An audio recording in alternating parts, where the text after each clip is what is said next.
সোমবার রামকৃষ্ণ শিক্ষা প্রতিষ্ঠানের ময়দানে উৎসাহ উদ্দীপনার মধ্য দিয়ে শুরু হলো 7 দিন ব্যাপী প্লেটিনাম জয়ন্তী বর্ষ উদযাপন অনুষ্ঠানের শুভ উদ্বোধন করেন মন্ত্রী টিঙ্কু রায়। উপস্থিত ছিলেন জেলা শিক্ষা আধিকারিক প্রশান্ত কেল্লিকদার, উত্তর জেলার পুলিশ সুপার সুতাম্বিকা আর, রামকৃষ্ণ মিশন আশ্রমের সম্পাদক গিরিজানন্দ মহারাজ, পৌর পরিষদের চেয়ারপারসন চপলা দেবরায়, উদযাপন কমিটির কনভেনার অরুণ সাহা প্রমুখ।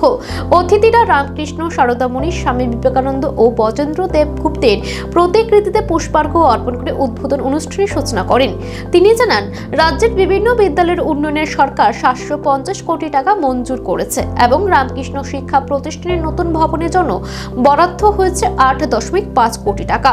যারা এই অনুষ্ঠানকে সুন্দর করে সাজিয়ে তোলার জন্য একটা কয়েক মাস ধরে যারা পরিশ্রম করছেন, তার মধ্যে মাননীয় অসীম চক্রবর্তী মহোদয় প্রধান শিক্ষক, ওনার নেতৃত্বে ওনার সহযোগী অরুণ সাহা মহোদয়, ওনাদের সঙ্গে যারা ছিলেন, আমি যাদেরকে প্রতিনিয়ত আমি দেখি, সঞ্জীব চৌধুরী, উত্তম দাস, উত্তম কর, পুলক পাল, সুরঞ্জন দাস, অভিক দে, অনুপম পাল, চারুকৃষ্ণ কর, এছাড়াও অনেকেই যারা রয়েছেন, প্রাক্তন ছাত্র ছাত্রী, সকলেই এই অনুষ্ঠানটাকে সাজিয়ে তোলার জন্য পরিশ্রম করছেন। আমরা সত্যি গর্ববোধ করছি, আজ থেকে 75 বছর আগে এরকম একটা স্কুল প্রতিষ্ঠা হয় এবং যে পরিবারের উদ্যোগ এবং রামকৃষ্ণ মিশনের উদ্যোগে এই স্কুলটা প্রতিষ্ঠিত হয়েছে।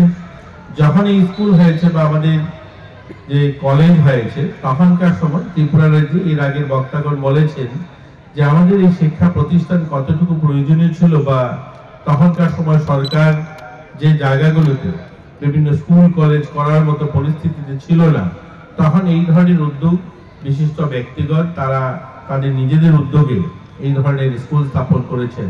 আজকে যার বয়স 75 বছর পার করেছে। বলি যে আজকে শিক্ষা ক্ষেত্রে অনেক পরিবর্তন এসেছে, আজকে শিক্ষার গুণগত পরিবর্তন এসেছে বা শিক্ষা পরিবার কাঠামোগত পরিবর্তন এসেছে। আজ কিন্তু আর সেই ধরনের পরিবেশও নেই বা আজকে তার প্রয়োজনও বোধহয় কম। কিন্তু যখন এই স্কুল হয়েছিল তখন সরকারের তেমন আর্থিক সাধ্যও ছিল না যে প্রতিটা জায়গায় স্কুল করবে।